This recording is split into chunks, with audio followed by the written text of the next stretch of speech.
హరే కృష్ణ. అందరికీ కూడా తెలుగు గీత కార్యక్రమానికి స్వాగతం అండి. కార్యక్రమం మొదలు పెట్టే ముందు ప్రార్థనలు చేద్దాము.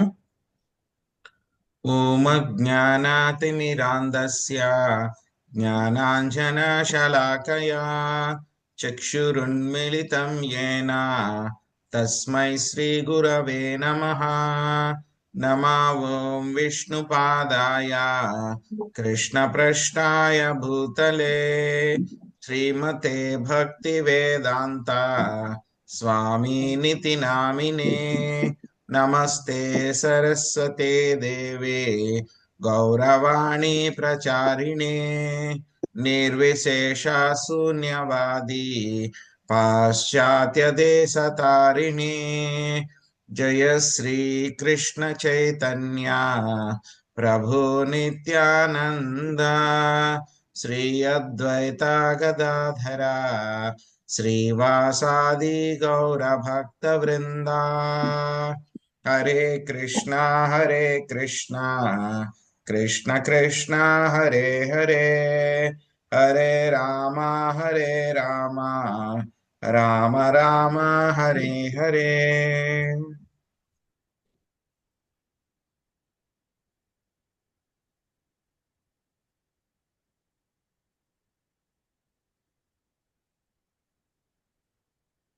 హరే కృష్ణ. సో మనం భగవద్గీత థీమ్ వైజ్ నేర్చుకుంటున్నాము. సో ఈ రోజు నుంచి మళ్ళీ మనకి కొత్త థీమ్ మొదలవుతుంది అనమాట. సో కొత్త టాపిక్ అనమాట. సో ఈ యొక్క టాపిక్ పేరు ఏమిటి అని అంటే కనుక భక్తి పొందడం అనేటువంటిది, భక్తి అనేటువంటిది చాలా చాలా అరుదుగా దొరుకుతుంది ఈ యొక్క భక్తి అనేటువంటిది అన్నమాట. సో 7వ అధ్యాయంలోనే మనకి 3 శ్లోకాల్లో స్వామి చెప్పారనమాట. భక్తి పొందడం అనేటువంటిది ఎంత చాలా అరుదుగా దొరుకుతుంది అనేటువంటి విషయం మనకి 3 శ్లోకాల్లో చెప్పారు. సో ఈ రోజు మనము ఒక శ్లోకము భక్తి ఎందుకు అరుదుగా దొరుకుతుంది అనేటువంటి విషయం నేర్చుకుందాం. సో ఈరోజు మనము శ్రీ భగవద్గీతలో 7వ అధ్యాయము 3వ శ్లోకం నుంచి నేర్చుకోవడానికి ప్రయత్నిద్దాము. మనుష్యాణం సహస్రేషు కశ్చిద్ యతతి సిద్ధయే యతతామపి సిద్ధానాం కశ్చిన్మాం వేత్తి తత్వతః. వేలాది మనుష్యులలో ఒక్కడు మాత్రమే పూర్ణత్వమును సాధించుటకు ప్రయత్నించును. ఆ విధముగా పూర్ణత్వమును సాధించిన వారిలో కూడా ఒకానొకడు మాత్రమే నన్ను యథార్థముగా తెలుసుకొనగలడు. సో ఈ శ్లోకంలో భక్తి ఎంత అరుదుగా పొందుతుంది, భక్తి దొరకడం అనేటువంటిది ఎంత చాలా పొందినటువంటి వాళ్ళు ఎంతమంది ఉంటారు అని అంటే కనుక క్వాంటిటీ వైజ్ పొందినటువంటి వాళ్ళు ఎంతమంది ఉంటారు అని అంటే కనుక చాలా చాలా తక్కువ మంది ఉంటారు అని చెప్పి మనకి ఈ శ్లోకంలో చెప్తున్నారు అన్నమాట. సో మామూలుగా అయితే కనుక మానవ జన్మ పొందడం అనేటువంటిదే చాలా చాలా అదృష్టం అన్నమాట. చాలా చాలా రేర్ గా దొరుకుతుంది మానవ జన్మ అనేటువంటిది. మొత్తం 84 లక్షల రకాల జీవరాశుల్లో కేవలం 4 లక్షల రకాలు మాత్రమే మానవ శరీరంతో ఉంటాయి. అందులో మనకంటే కూడా ఇంకా పైన హై లెవెల్లో ఉన్నటువంటి మనుష్య గణము మొత్తం సూపర్ హ్యూమన్స్ అంటారనమాట. మనకంటే కూడా సూపర్ అన్నమాట. వాళ్ళు శక్తి సామర్థ్యాల్లో కానీ తెలివితేటల్లో కానీ అన్నింటిలో కూడా వాళ్ళు మనకంటే కూడా చాలా ఎక్కువ. అటువంటి కేటగిరీస్ మొత్తం 8 కేటగిరీస్ ఉన్నాయన్నమాట. దేవతలు, గంధర్వులు, కిన్నెరలు, విద్యాధరులు, అదేవిధంగా భూత ప్రేత పిశాచాలు, ఇంకా రాక్షసులు, అసురులు, వీళ్ళందరూ కూడా అన్నమాట. మొత్తం 8 మంది ఉన్నారన్నమాట. ఓకే, బాగానే ఉన్నారు, 8 మంది ఉన్నారు, బాగుంది. సో మనం ఏదో మానవ జన్మ అయితే కనుక దొరికేసింది. ఈ మానవ జన్మ దొరికిన తర్వాత కూడా మనకి యొక్క భరత ఖండంలో జన్మించడం అనేటువంటిది చాలా అరుదు. ఎలా అంటే కనుక భూమండలాన్ని మొత్తము 9 ద్వీపాల కింద విభజించారనమాట. అందులోను మళ్ళీ 9 వర్షాలు. ఆ 9 వర్షాల్లో అన్నిటి చోట్ల కూడా ఏముంటాయంటే కనుక కష్టాలు ఆల్మోస్ట్ ఏమి ఉండవు అక్కడ. ఇంచుమించు స్వర్గలోకాల్లాగే ఉంటాయి, స్వర్గాల్లాగే ఉంటాయి. దాన్ని భూతల స్వర్గం అని కూడా అంటారు. కానీ ఆ 9 వర్షాల్లో కూడా కేవలము భారత వర్షంలో జన్మించిన వాళ్ళు మాత్రమే, భారత వర్షం మాత్రమే కర్మభూమి. భారతవర్షం మాత్రమే కర్మభూమి. ఇక్కడ మాత్రమే మనము ఏదైనా సరే కర్మ చేయొచ్చు, కర్మని సాధించుకోవచ్చు అనమాట. మిగతా చోట్ల అయితే కనుక ఏమిటి, అవంతా కూడాను సుఖ ప్రదేశాలు అన్నమాట. కేవలం ఇంతకు ముందు మనం సంపాదించుకున్నటువంటి పుణ్యాన్ని ఖర్చు పెట్టుకునే ప్రదేశాలు మాత్రమే. అక్కడ కొత్తగా కర్మ చేసేటువంటి ప్రదేశాలు ఏవి కూడా ఉండవు. సో మొత్తం 9 ద్వీపాలు, దాంట్లో జంబూ ద్వీపము, జంబూ ద్వీపంలో మళ్ళీ భరతవర్షము. భరతవర్షం అంటే కనుక 9వ వంతు జంబూ ద్వీపంలో. మొత్తం భూమండలంలో 9 ద్వీపాలు, అందులో ఒక ద్వీపం జంబూ ద్వీపము. సో అందులో మళ్ళీ 9 ద్వీపాల్లో ఒక ద్వీపము, ఒక వర్షము భరతవర్షము. సో ఆ యొక్క భరతవర్షంలో మనము భరతఖండంలో ఉన్నామన్నమాట. సో ఈ విధంగా మనకి భరతఖండంలో మానవుడు కింద జన్మ లభించడము అనేటువంటిది చాలా చాలా అరుదు, చాలా రేర్గా దొరుకుతుంది అన్నమాట. అందులోనూ భారత భూమిలో పుట్టడం అనేటువంటిది ఇంకా చాలా అరుదు. ఆ విధంగా పుట్టినటువంటి వాళ్ళల్లో కూడా ఎన్నో కొన్ని కోట్ల మంది ఉన్నారు. భారతదేశంలో జనాభా చూస్తే గనక 120 కోట్ల పైన ఉన్నారు. 120, 130 కోట్ల పైన ఉన్నారు. వాటిల్లో ఎంతమంది ఆధ్యాత్మికంగా ముందుకు వెళ్ళాలి అని చెప్పి ప్రయత్నిస్తున్న వాళ్ళు చాలా చాలా తక్కువ మంది. మహా అయితే కనుక ఒక 10వ వంతు కూడా ఉండరేమో. మిగతా 90వ వంతు 90% అనమాట. 90% మంది అందరూ కూడా ఏం చేస్తూ ఉన్నారు? Eating, sleeping, mating, defending. So తినడము, ఆహార నిద్ర భయమైదునం చ సామాన్యమేతాత్ పశుభిర్ నరాణం. సో ఆహారము, నిద్ర, భయము, మైథునము ఇవన్నీ కూడా ఏమిటి? పశువులకి మానవులకి ఇద్దరికి కూడా సమానం. మరి రెండిటికి తేడా ఏమిటి? స్పెషల్ ఏమిటి? ఏమైనా ఉందా? ఉంది. ఏమిటి? ధర్మేణ హీన అధికో విశేషో. ధర్మం అనేటువంటిది మానవులకి ఒక విశేషము, స్పెషల్ క్యారెక్టరిస్టిక్. ధర్మేణ హీన పశుహి సమాన. యొక్క ధర్మాన్ని పాటించకపోతే కనుక ఏమిటి? మానవుడు పశువుతోటి సమానము, తేడా ఏమీ లేదు.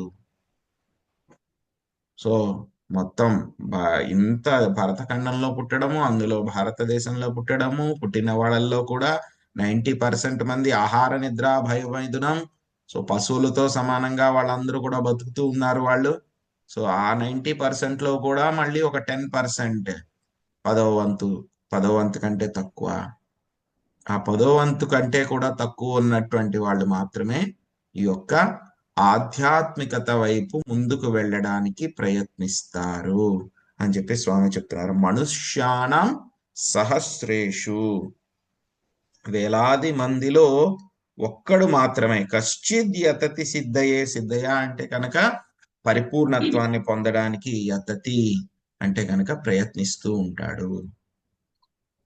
సో చాలా పద్ధతులు ఉన్నాయి మళ్ళీ ఇందులో చూస్తే కనుక. మనకి వేదాల్లో చెప్పినట్లు కర్మయోగం చేస్తూ ఉంటారు కొంతమంది ధ్యాన యోగం చేస్తూ ఉంటారు, కొంతమంది హఠయోగం చేస్తూ ఉంటారు, కొంతమంది జ్ఞానయోగం చేస్తూ ఉంటారు. సో అందులో కూడా రకరకాల పద్ధతులు, కర్మ మీమాంస, ఆ తర్వాత న్యాయము, ఇవన్నీ కూడా రకరకాల పద్ధతులు. అందరూ కూడా రకరకాల పద్ధతులను అందరూ కూడా పాటిస్తూ ఉన్నారు. సో ఇవన్నీ కూడా ఏంటంటే కనుక యోగాభ్యాసంలో భక్తిని చేరుకోవడానికి ఉన్నటువంటి రకరకాలైనటువంటి స్థాయిలు. మెల్లగా ఏం చేయాలి, ఒక ఆధ్యాత్మికతను ప్రయత్నిస్తున్నవాడు మామూలుగా అయితే కనుక గ్రాడ్యువల్ గా ఒక్కొక్క స్థాయి నుంచి ఇంకొక స్థాయికి, ఇంకొక స్థాయి నుంచి ఇంకొక స్థాయికి అలాగా వెళ్ళడానికి ప్రయత్నించాలి. ఎలా అయితే 1వ తరగతి నుంచి 2వ తరగతి, 2 నుంచి 3, 4, 5, 6, 10, ఆ తర్వాత మళ్ళీ డివైడ్ అయిపోతాయి ఇంటర్మీడియట్, మళ్ళీ ఆ తర్వాత డిగ్రీ, ఆ తర్వాత పోస్ట్ గ్రాడ్యుయేషన్, ఎలా అయితే స్థాయిలు ఉంటాయో అలాగే ఈ యొక్క యోగాభ్యాసంలో కూడా ఇవన్నీ స్థాయిలు. కర్మయుగము, సకామ కర్మయోగము, నిష్కామ కర్మయోగము. సో తర్వాత మళ్ళీ జ్ఞానయోగం. జ్ఞానయోగంలో ఇంకా బాగా భగవంతుడి మీద ధ్యానం పెరిగితే కనుక అదేమవుతుంది, ధ్యాన యోగము. ధ్యాన యోగంలో కూడా చాలా పరిపక్వత చెంది అందులో కనుక భక్తి అనేటువంటిది యాడ్ అయితే ఏమవుతుంది, భక్తి యోగము అప్పుడు మొదలవుతుందండి. సో కాబట్టి యొక్క 10వ వంతు మనం చెప్పుకున్నాం 10%. నేను 10% చెప్తుంది ఏంటి, భారత ఖండంలో పుట్టిన వాళ్ళ గురించి 10%. మొత్తం భూమండలంలో పుట్టిన వాళ్ళలోనూ, అందులోనూ మొత్తము అన్ని లోకాల్లోనూ కూడా చూసుకుంటే కనుక ఇది ఒక 1% మాత్రమే వస్తుంది. సో చాలా రేర్, అరుదు యొక్క భక్తిని పొందడము, భక్తి మొదలు పెట్టడము అనేటువంటిది చాలా చాలా అరుదు. సో యతతామపి సిద్ధానాం, యతతామపి అంటే కనుక ఎవరైతే కనుక సంపూర్ణత సాధించడానికి ప్రయత్నిస్తూ ఉన్నారో వాళ్ళల్లో కశ్చిన్ మాం వేత్తి తత్వతః.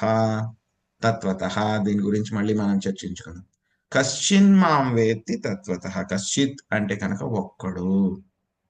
అలాంటి వాళ్ళల్లో కూడా ఆ 10% మందిలో ఎవరైతే కనుక ప్రయత్నిస్తూ ఉన్నారో పరిపూర్ణత సాధించడానికి, దాంట్లో కూడా చాలా తక్కువ మంది, ఒక 0.1% మంది మాత్రమే, 10లో కూడా 0.1% మాత్రమే యొక్క భక్తి అనేటువంటి పద్ధతిని మొదలు పెడుతూ ఉంటారు.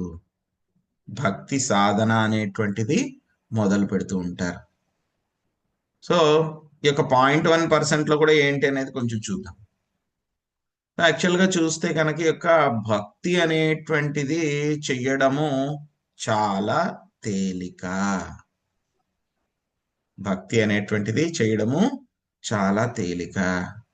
ఏముంది, 4 రకాలన్నమాట. సో భక్తి చేయడానికి మనకి ఏం కావాలి, ఎటువంటి చదువుకోవాల్సిన అవసరం లేదు, ఎటువంటి డిగ్రీ చదువుకోవాల్సిన అవసరం లేదు, సంస్కృత భాషా పరిజ్ఞానం ఏమీ అవసరం లేదు, మీకేమి వ్యాకరణం ఏమీ నేర్చుకోవాల్సిన అవసరం లేదు, సిద్ధాంతాలు ఏమీ తెలుసుకోవాల్సిన అవసరం లేదు, కొత్త కొత్త పద్ధతులను ఏమీ మీరు కనిపెట్టాల్సిన అవసరం లేదు, బోళ్ళు ధనం ఖర్చు పెట్టాల్సిన అవసరం అంతకంటే లేదు. అలాగే మీకు శారీరక దేహ దారుఢ్యము అవి కూడా ఏమీ అవసరం లేదు. మీకు రకరకాలైన ఎక్సర్సైజులు చేయడము, జంపింగ్లు చేయడము, పరుగు పెట్టడము, ఇటువంటివి ఏమీ కూడా మీకు అవసరం లేదు. భక్తి చెయ్యడానికి ఇవేమీ కూడా అర్హతలు కావు. భక్తి చేయడానికి ఎటువంటి అర్హతలు, భౌతిక పరమైనటువంటి అర్హతలు ఏమి కూడా అవసరం లేదు. ఈ కులం వాళ్ళు చెందినటువంటి వాళ్ళను, ఈ మత ఇలాంటి వాళ్ళని కానీ ఏమీ అవసరం లేదు భక్తి చేయడానికి. భక్తి చేయడానికి కావలసిన అర్హత ఏమిటి, వాళ్ళ యొక్క మనస్సు సరళ మనస్తత్వము కలిగి ఉండి వాళ్ళు ఏం చేయాలి, భగవంతుడు శ్రీకృష్ణ భగవానుడి పట్ల నిస్వార్థంగా వాళ్ళు సేవ చేయాలి. ఒకే ఒక అర్హత, ఒకే ఒక క్వాలిఫికేషన్, డివోషనల్ సర్వీస్. ప్రభుపాద్ గారు ఏమన్నారు, భక్తి అంటే కనుక డివోషన్ అని చెప్పలేదు. ప్రభుపాద్ గారు దానికి అర్థం రాసినప్పుడు ఇంగ్లీష్లో మళ్ళీ మనం ఎక్కడ దారి తప్పిపోతామేమో, సరిగ్గా అర్థం చేసుకోమేమో అని చెప్పేసి ఏం చెప్పారు ప్రభుపాద్ గారు, భక్తి అనేటువంటిది అంటే ఏమిటి, భక్తియుత సేవ. భక్తితోటి మనం ఏం చేయాలి, శ్రీకృష్ణ భగవానుడికి సేవ చేయాలి. దాన్ని ఏమన్నారు, భక్తియుత సేవ అని చెప్పారు. ఆ సేవ ఎలా చేయాలి మనము, అహైతుకి అప్రతిహత యయాత్మ సుప్రసీదతి. సో ఆ భక్తి అనేటువంటిది మనం ఏది ప్రతిఫలము ఏది ఆశించి చెయ్యకూడదు. నేనేదో ఈరోజు ఈ జపం చేస్తేనో, ఈరోజు ఈ సేవ చేస్తేనో, లేకపోతే ఫలానాది ఏదైనా సరే స్వామికి అర్పిస్తేనో, నాకు నేను కొబ్బరికాయ కొడతాను, కొడితే కనుక నాకు ఫలానా పని అయిపోవాలి. లేకపోతే నేను 100 కొబ్బరికాయలు కొడతాను, నాకు ఫలానా పని అయిపోవాలి. లేకపోతే కనుక నేనేదో ఈరోజు ఉపవాసం ఉంటాను, నాకు ఆ పని అయిపోవాలి. సో ఇది భక్తి కాదు. ఇది భక్తి కాదు, బిజినెస్. బిజినెస్ లో ఏం చేస్తారు? కొంత పెట్టుబడి పెడతారు, దానికి ఎంతో కొంత లాభము ఆశిస్తారు. సో మనం కూడా భగవంతుడి దగ్గరికి వెళ్ళి నాకు ఫలానాది కావాలి, నాకు ఫలానాది ఇవ్వండి, వస్తే కనుక నేను ఇచ్చేస్తాను మీకు అని చెప్పి అగ్రిమెంట్ చేసుకోవడం కాదు భక్తి. భక్తి అనేటువంటిది ఏమిటి? అహైతుకి, అంటే ఎటువంటి కారణము లేకుండా చేసేటువంటిది భక్తి. మళ్ళీ ఎప్పుడు చేయాలి భక్తి అనేటువంటిది? అప్పుడప్పుడు. సో ఏదో ఆదివారం పూట సాయంత్రమో, లేకపోతే కనుక మనకేమి క్రికెట్ మ్యాచ్లు లేనప్పుడు, లేకపోతే కనుక టీవీ సీరియల్స్ అన్నీ అయిపోయిన తర్వాత, లేకపోతే మిగతా పనులన్నీ అయిపోయిన తర్వాత, ఖాళీగా ఉన్నాము, ఏం చేయాలో తెలియట్లేదు, ఎక్కడో బయటకు వెళ్ళాలని ప్లాన్ వేసుకున్నాము, ఆ రోజు కుదరలేదు, బయట వాన పడుతోంది, అందుకని చెప్పి ఇంట్లో కూర్చున్నాము, అప్పుడు నేను భక్తి చేస్తాను. ఇది కాదు. ఇది కాదు భక్తి. భక్తి అనేటువంటిది ఏమిటి? అప్రతిహత, అంటే కనుక నాన్ స్టాప్, ఆగకుండా. మనకి నాన్ స్టాప్ బస్సులు ఉంటాయి, ఫలానా ప్రదేశం నుంచి ఫలానా బస్సు వరకు, ప్రదేశం వరకు అని. అది ఆ సిటీ దాటిందంటే కనుక ఇంకెక్కడ ఆగదా బస్సు, మళ్ళీ గమ్యాన్ని చేరుకునేదాకా ఎక్కడ కూడా ఆగదా బస్సు. నాన్ స్టాప్ బస్సులు అంటారు. సో అలాగే యొక్క భక్తి అనేటువంటిది కూడా ఎలా ఉండాలి? అప్రతిహత. ఎటువంటి స్టాపేజ్, ఎక్కడా కూడా బ్రేక్ ఏమీ ఉండకుండా 24 గంటలు 24/7 యొక్క భక్తి అనేటువంటిది చెయ్యాలి. 24/7 యొక్క భక్తి అనేటువంటిది చేయాలి. అది కూడా ఎలా చేయాలి? మనం చేసేటప్పుడు నిస్వార్థంగా, భక్తితోటి, ఎటువంటి ప్రతిఫలాన్ని కూడా ఆశించకుండా భక్తి చేయాలి. ఈ విధంగా చేస్తే గనక ఎవరైనా సరే యొక్క భక్తి చెయ్యవచ్చు. నీచ జాతి, ఉన్నత జాతి, నీచ కులము, ఉన్నత కులము, చదువు వచ్చు, చదువు రాదు, జ్ఞానం ఉంది, జ్ఞానము లేదు, ఏమీ అవసరం లేదు అర్హతలు. స్వామి అవేమీ చూడండి. స్వామిని ఏమంటారు? భావగ్రాహి జనార్దన. ఆయన, మనం ఆయనకి సేవ చేసేటప్పుడు ఆయన మన అందరి హృదయాల్లో కూడా ఉంటారు. ఆయన్నేమి మనం ఏం చేయాలి? ఆయన్నేమి మనం మోసం చేయలేం, ఆయన్నేమి మాయ చేయలేం. మన హృదయంలో ఏమి ఉంది అని చెప్పి ఆయనకి తెలిసిపోతుంది. మన భావన ఎలా ఉంది? ఏదైనా ఒక సేవ చేస్తున్నాము అంటే కనుక, బయట వాళ్ళు ఎవరైనా మనకి సేవ చేస్తున్నారు అనుకోండి, మనం కనిపెట్టలేం వాడు ఎందుకు మనకి ఇంత సహాయం చేస్తున్నాడు అని. వాడి వెనకాల ఏదో ఉద్దేశం ఉంటుంది. వెయిట్ చేస్తాడు, వెయిట్ చేస్తాడు, సరైన సమయంలో మనకి ఎక్కడ మనకి కొట్టాలో అక్కడ కొడతాడు వేరే వాడైతే. కానీ స్వామి అయితే కనుక ఆయనకి ముందుగానే మన యొక్క భావం తెలిసిపోతుంది. మనం కనిపెట్టలేం బయట వాళ్ళదైతే. కానీ స్వామికి అయితే కనుక మన మనసులో మనం ఏ భావంతో చేస్తున్నాము అని చెప్పేసి ఆయనకి తెలిసిపోతుంది. కాబట్టి భావగ్రాహి జనార్దన, మన యొక్క భావాన్ని చూస్తారనమాట. అయ్యో వీడు బాగా ధనవంతుడైన భక్తుడు, సో కాబట్టి వీడి దగ్గర నుంచి నేను భోగా తీసుకోవాలి, లేకపోతే వీడు పేదవాడు, వీడి దగ్గర నుంచి నేను తీసుకోకూడదు, అలాంటిది ఏది కూడా ఆయనకి తేడా ఏమీ ఉండదు. అవన్నీ కూడా మనకి కొంచెం ధనవంతుడు పేదవాడు అని చెప్పి మనకి తేడా ఉంటుంది.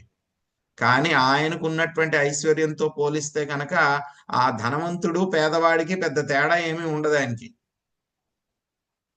ఆయనకున్నటువంటి ఐశ్వర్యం మొత్తం అన్ని లోకాలకి, బ్రహ్మాండాలకి, అన్నింటికి కూడా ఆయనే యజమాని.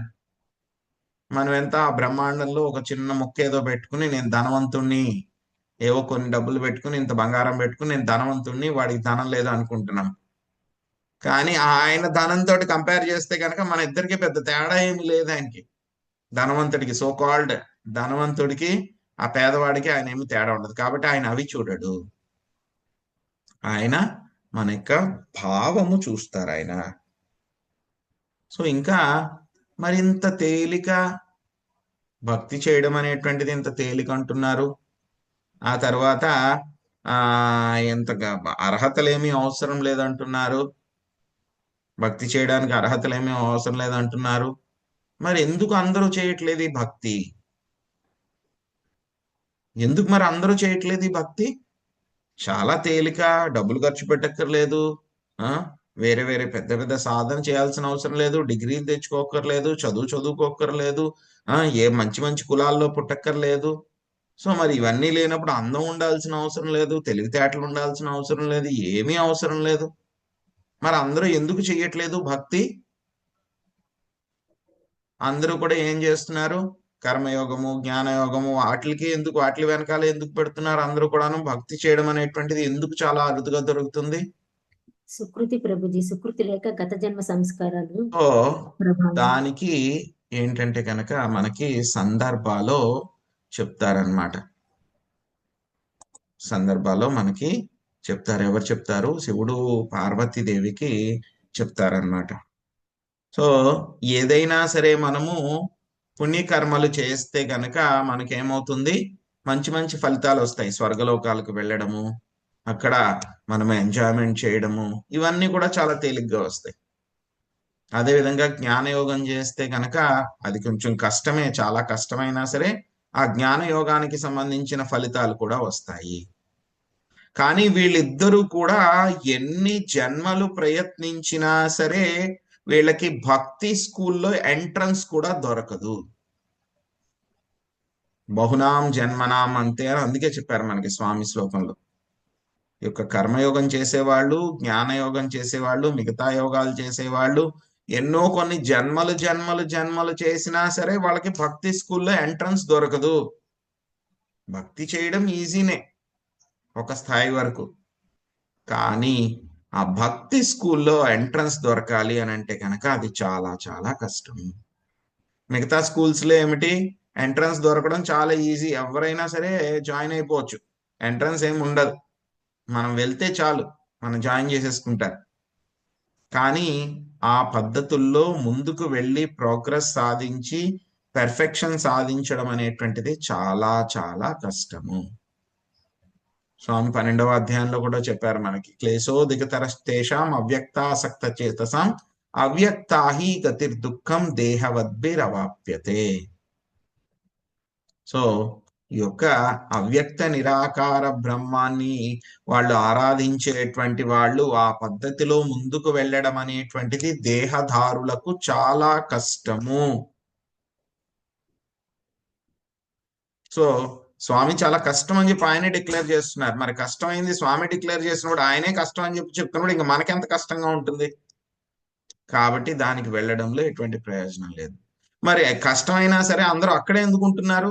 కష్టమైతే కనుక ఈజీ దానికి రావచ్చు కదా, ఎందుకు రావట్లేదు అని అంటే కనుక ఈ యొక్క భక్తి స్కూల్లో ఎంట్రన్స్ కావాలి అని అంటే కనుక వాళ్ళకి ఏంటంటే కనుక మనకి చైతన్య చరితామృతలో కూడా చెప్తారనమాట. ఏం చెప్తారు? గురు కృష్ణ ప్రసాదేపాయ భక్తి లతా బీజ. ప్రహ్లాద్ మహారాజ్ కూడా మనకి శ్రీమద్ భాగవతంలో చెప్తారనమాట. ఎవరైతే శుద్ధ భక్తుల యొక్క పాదరేణువులు ఎవరికైతే కనుక దొరుకుతాయో అటువంటి వాళ్ళకి మాత్రమే యొక్క భక్తి అనేటువంటి స్కూల్లో వాళ్ళు జాయిన్ అవ్వగలుగుతారు. మిగతా స్కూల్స్ లో ఏమిటి? జాయిన్ అవడం చాలా తేలిక, కానీ జాయిన్ అయిన తర్వాత అక్కడ చదివి కంటిన్యూ చేయడం చాలా చాలా కష్టం. కానీ భక్తి స్కూల్లో ఏంటి? లిమిటెడ్ ఎంట్రన్స్, అందరికీ ఉండదు ఎంట్రన్స్. అక్కడ చాలా తక్కువ మంది మాత్రమే ఎంట్రన్స్ దొరుకుతుంది. ఎంట్రన్స్ కూడా ఎలా దొరుకుతుంది? ఎవరిస్తారు? శుద్ధ భక్తులు. వాళ్ళ యొక్క కరుణ, వాళ్ళ యొక్క పాదధూళి లభిస్తే మాత్రమే ఆ భక్తి స్కూల్లో ఎంట్రన్స్ దొరుకుతుంది. ఒక్కసారి ఆ భక్తి స్కూల్లో ఎంట్రన్స్ దొరికింది అని అంటే కనుక ఆ తర్వాత మళ్ళీ కొంచెం తేలికే. అక్కడి నుంచి మిగతా స్కూల్స్ లో కంపేర్ చేస్తే కనుక చాలా తేలిగ్గా మనము ముందుకు వెళ్ళొచ్చు అన్నమాట. సో అందులోనే ఇంకా స్వామి ఏం చెప్తున్నారు ఇక్కడ, తత్వత అని చెప్పి చెప్తున్నారు అనమాట. సో ఎవరు తెలుసుకోగలరు శ్రీకృష్ణ తత్వత అంటే గనక శ్రీకృష్ణ భగవానుణ్ణి యథారూపముగా యథాతథముగా ఎవరు తెలుసుకోగలుగురు? ఈ యొక్క పరబ్రహ్మాన్ని మనము తెలుసుకోవడంలో చివరి పదం ఏమిటి? శ్రీకృష్ణుణ్ణి తెలుసుకోవడము. శ్రీకృష్ణుని తెలుసుకోగలం. మరి ఎవరు తెలుసుకోగలుగుతారు? కేవలం శుద్ధ భక్తులు మాత్రమే ఆయన్ని తెలుసుకోగలుగుతారు. ఎలాగా? భక్తియుత సేవ చేయడం ద్వారా తెలుసుకోగలుగుతారు. ఈ యొక్క వాళ్ళు కూడా మరి పూర్తిగా తెలుసుకోగలుగుతారా? లేదు, వాళ్ళు కూడా పూర్తిగా తెలుసుకోగలేరు. కానీ ఏంటంటే కనుక ఎంతో కొంత కొంచెమైనా సరే వాళ్ళకి తెలుస్తుంది అనమాట. సో సో వాళ్ళకి కూడా ఎంతో కొంత మాత్రమే తెలుస్తుంది. కానీ ఆ మాత్రం తెలిసినా చాలది. స్వామి చెప్పారు కదా మనకి భగవద్గీతలోనే, జన్మ కర్మ చమే దివ్యం ఏవం యో వేత్తి తత్వతః త్యక్త్వా దేహం పునర్జన్మ నైతి మామేతి సోర్జున. సో ఎవరైతే కనుక స్వామి యొక్క జన్మ కర్మ అవన్నీ ఏవైతే ఉన్నాయో అవన్నీ కూడా ఏమిటి? ఆధ్యాత్మికములు, దివ్యములు. ఎవరైతే దీన్ని తెలుసుకుంటారో, దాని గురించి అర్థం చేసుకుంటారో, అటువంటి వాళ్ళు ఏమిటి? మళ్ళీ ఈ భౌతిక ప్రపంచంలో జన్మ తీసుకోవాల్సిన అవసరం లేదు. ఆ మాత్రం తెలుసుకున్నా చాలు. ఎవరు పూర్తిగా తెలుసుకోలేరు, బట్ తెలుసుకున్న దాంట్లో కూడా కనీసం మనం ఎంతో కొంత, ఆయన ఒక కొన్ని లక్ష పర్సంటేజ్ అయినా అనుకుంటే, కొన్ని లక్షల కోట్లు అనుకుంటే కనుక దాంట్లో మనం 1/4 వంతు తెలుసుకున్నా సరే, అందులో ఒకటో భాగం, లక్షల కోట్లలో ఒకటి తెలుసుకున్నా సరే మనము ఈ యొక్క మళ్ళీ జన్మ తీసుకోవాల్సిన అవసరం లేదు. అది కూడా తెలుసుకోవడం అనేటువంటిది చాలా చాలా కష్టము. సో మిగతా వాళ్ళు అయితే కనుక కనీసం స్కూల్లో ఎంట్రన్స్ వస్తే తెలుసుకోగలరు వాళ్ళు. ఫస్ట్ ఎంట్రన్స్ రావడమే చాలా కష్టము. ఎంట్రన్స్ వచ్చిన తర్వాత భక్తి తేలిగ్గానే ఉంటుంది మనకి. కానీ మనకి ఎప్పుడు కూడా గురు ఎలా ఉండాలి? జ్ఞానాన్ని పెంచుకోవాలి, ఆయన గురించి తెలుసుకోవాలి, ఆయనకి దగ్గరగా వెళ్ళాలి. ఏదో ఎంట్రన్స్ వచ్చేసింది కదా, మనం భక్తి మొదలు పెట్టేశాం కదా, ఇక్కడి నుంచి అంత ఈజీ పాతే, రిలాక్స్ గా ఉండొచ్చు, ఏం పర్వాలేదు అని అనుకుంటే కనుక అక్కడే ఉంటాం, మనం ముందుకెళ్ళాం. ఆ ఎంట్రన్స్ గేట్ దగ్గరే ఉండిపోతాం. మనం గేట్ దగ్గర ఉండిపోకూడదు కదా. ఆ స్కూల్లో కూడా మనం ఏం చేయాలి? ఆ పద్ధతిలో కూడా మనం ఏం చేయాలి? ముందుకు వెళ్ళాలి, ఆగిపోకూడదు. ఆ ముందుకు వెళ్ళడానికి మనం ఏం చేయాలి? శుద్ధ భక్తుల యొక్క సాంగత్యంతో, వాళ్ళ యొక్క డైరెక్షన్ తోటి మనం ఇంకా ఇంకా ఇంకా ముందుకు వెళ్ళి ఆ యొక్క కనీసము ఆ జన్మ కర్మ చమే దివ్యంలో చెప్పినటువంటి లెవెల్ ఏదైతే ఉందో దాన్ని తెచ్చుకోవడానికి మనం ప్రయత్నించాలి. ఇంకా మనకి భక్తి యొక్క లక్షణాలు చెప్పినప్పుడు సుదుర్లభ అని చెప్పారనమాట ఆ తర్వాత. సో ఉత్తమ భక్తి, ప్యూర్ డివోషనల్ సర్వీస్, భావభక్తి అనేటువంటిది పొందడం అనేటువంటిది అది ఇంకా ఇంకా ఇంకా ఇంకా అరుదు. ఇప్పుడు దాకా మనం రేర్ రేర్ రేర్ అని చెప్పుకున్నాం, అరుదు అరుదు అరుదు అని. ఈ యొక్క భావభక్తిని పొందిన వాళ్ళు దొరకడం అనేటువంటిది ఇంకా ఇంకా ఇంకా చాలా కష్టం. కొన్ని కోట్ల, వందల కోట్లలో ఎవరో ఒక్కళ్ళకి మాత్రమే దొరుకుతుంది. సో అందులో కూడా ఇంకా చాలా స్థాయిలు ఉన్నాయన్నమాట. సో కాబట్టి ఈ యొక్క భక్తి పొందడం అనేటువంటిది చాలా చాలా అరుదు. సో మనం ఈ రోజు తెలుసుకోవాల్సింది ఏమిటి అని అంటే కనుక, ఈ యొక్క ఎన్నో ఖండాలు, మొత్తము భూమండలంలోనే ఎన్నో ద్వీపాల్లో, భరతఖండంలో కూడా మళ్ళీ మనము భారత భూమిలో పుట్టాము. ఇందులో కూడా మళ్ళీను మానవ జన్మ పొందిన తర్వాత కూడా మనము మిగతా స్కూల్స్ లో ఎంట్రన్స్ లేకుండా కనీసం మనకి భక్తి స్కూల్లో ఎంట్రన్స్ దొరికింది. ఇది చాలా అదృష్టము. కొన్ని జన్మల తర్వాత, కోట్ల జన్మల తర్వాత దొరికి ఉండొచ్చు. కాబట్టి ఎంట్రన్స్ దొరికింది కదా అని హ్యాపీగా గంతులేసుకుని ఇక్కడ ఉండిపోకూడదు. మనం ఏం చేయాలి? ఇంకా ముందుకు వెళ్ళడానికి ప్రయత్నించాలి, ఆగిపోకూడదు. సో ఇదండి మనం ఈరోజు నేర్చుకుంది. ఎవరికైనా ఏమన్నా ప్రశ్నలు ఉన్నాయి? హరే కృష్ణ ప్రభుజీ, చాలా అద్భుతంగా చెప్పారు ప్రభుజీ. మానవ జన్మ ఎంత దుర్లభమో ఈ వచ్చిన జన్మను కనుక మనం దుర్వినియోగం చేసుకుంటే ఇక మనంతా మూర్ఖులు ఉండాలని చాలా అద్భుతంగా చెప్పారు ప్రభుజీ. ప్రభుజీ, ఇప్పుడు మామూలుగా మానవ రకాలు 8 లక్షల మంది ఉంటారన్నారు కదా, అవి వాళ్ళకి త్రిగుణాల నిష్పత్తులను బట్టే కదా ప్రభుజీ 8 లక్షల మంది ఉండేది? 4 లక్షలు మాతాజీ. 84 సారీ, లక్షల్లో 4 లక్షలు. 4 సారీ లక్షలు. ప్రభుజీ.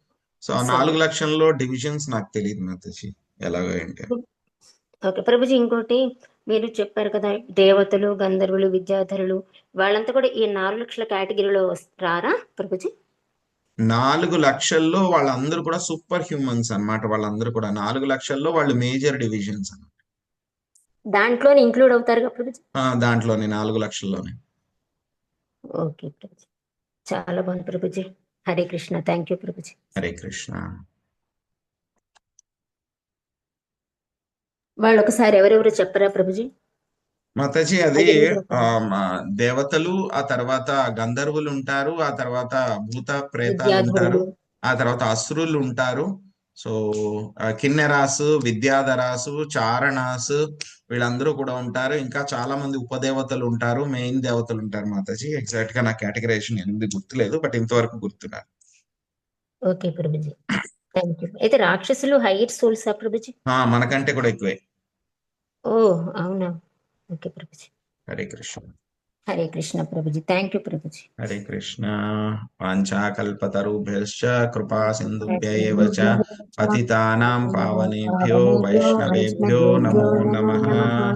అనంత కోటి వైష్ణవ వృందకి శ్రీల ప్రభుపాదికి నితాయ్ గౌర ప్రేమానందే. హరి హరి హరి హరే కృష్ణ. కృష్ణ ప్రభుజీ దండవత్ ప్రణామం. హరే